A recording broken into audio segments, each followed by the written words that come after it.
Hi folks, John with the Wingman 115 channel. Thank you so much for checking in.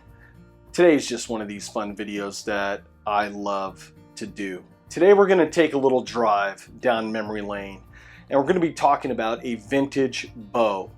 Now the bow that we're going to be talking about is the Browning Cobra. Now this was gifted to me by my mom after my dad had passed away. And my dad, I remember as a small kid in the late 60s, my dad had purchased this bow and he was hunting with this for many years. There's a great story that I did a while back on another bow, and that is my bear whitetail hunter. I'll leave a link in the video description below because as I became a teenager, I really wanted to shoot this bow and my dad wasn't going to have any of that. So he bought me my own bow. That's a great story. I won't spoil it here. Link in the video description below. Watch it after this.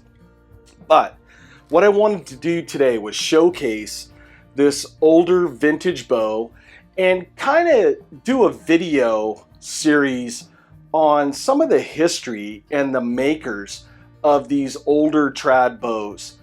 I want to kind of archive some of that information because I feel now in the digital age where folks aren't reading a lot of magazines or a lot of books per se, that information may be lost over time, and there is a great story behind this bow and its lineage. So come with me on a voyage through time. We're going to go out to the range. I'll do a quick up close and personal look at this bow. We'll give you the specs.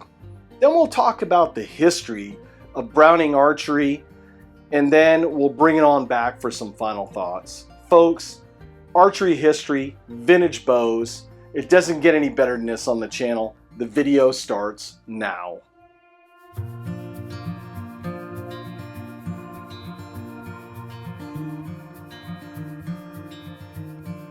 Close your eyes,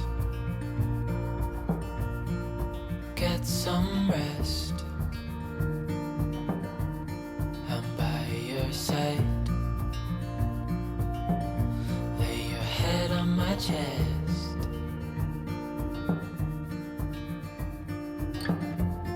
I know you've had a really bad day,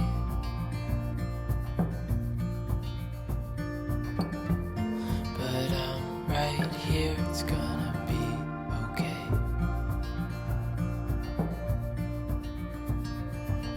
The world could fall down, it's gonna be okay. The sun could go out, we're gonna be okay. If all the blue skies fade to gray, we're gonna be okay. Calm your soul, hold my hand, don't let go. I understand. I know it hurts, it wasn't fair.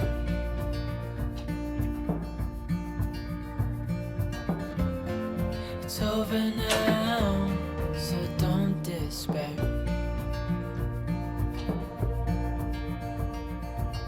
The world could fall down, it's gonna be okay. The sun could go out, we're gonna be okay. If all the blue skies fade to gray, we're gonna be okay.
Now let's go back in time and let's take a look at how Browning archery was formed and how, in particular, this Browning Cobra was produced.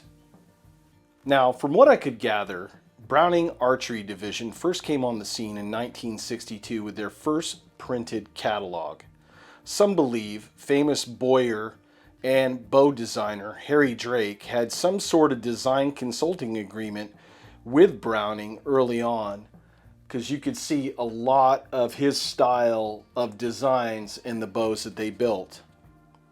Now, most of the bows were built by Gordon Plastics here in San Diego until the company was purchased by Browning, and then it was moved to Utah in the 1970s. Let's talk a little bit about Gordon Plastics. Gordon Plastics was formed by the brothers George, Don, and Dave Gordon in the early 1950s, and they were producing fiberglass panels for commercial buildings. They were approached by a famous San Diego bowyer to make a better facing and backing for his laminated bows. Well, the brothers were avid hunters, and this formed the creation of Gordon Royal Bows. In 1964, Gordon Plastics was approached by Browning to produce a line of hunting bows. At that point, Gordon Plastics quit producing their own bows and produced only Browning bows. In 1973, Browning purchased the bow manufacturing division from Gordon Plastics and moved its division to Utah. In 2001, Browning entered an agreement with PSE Archery to take over the licensing for Browning. This continued until 2010, when PSE discontinued offering products bearing the Browning brand. Now, the Browning Cobra in particular, from what my research found, was produced from 1968 to 1975. The Browning Cobra was first introduced in Bow and Arrow magazine in the July-August edition, 1968. It had a great article, and I'll leave a link in a video description below if you want to read in depth on that article. Folks, this bow has clearly stood the test of time, from the East Indian rosewood to the white maple spacers to the zebra wood to the phenolic. It's still a great quality bow that is held up from a lot of shooting from my dad in the late 60s and early 70s to mid 80s, and then now with me in the 2000s. It's just stood the test of time, and that's a great testament to the quality that Gordon Plastics had put in to the building of these bows, that they are just bomb-proof and still working to this day. Now, granted, the arrows weren't tuned to this bow, and I could throw some string silencers, and there's always something that you can do extra to give that bow just a little bit of pop. But this isn't my everyday shooter. This is my nostalgic shooter where I go out and I spend a little time with Dad, and I just reconnect with what Ted Nugent calls that spirit of the wild. And I recapture all those memories of being with Dad in the woods, hunting white-tailed deer in northern Maine, and just having a good time. And I thought that I would just share it with you, that a lot of these stories in the history of trad archery, I feel, is being lost because a lot of folks don't read magazines anymore or read articles or books in regards to our sport and our genre. And I wanted to be able to capture it on video and share it with you folks.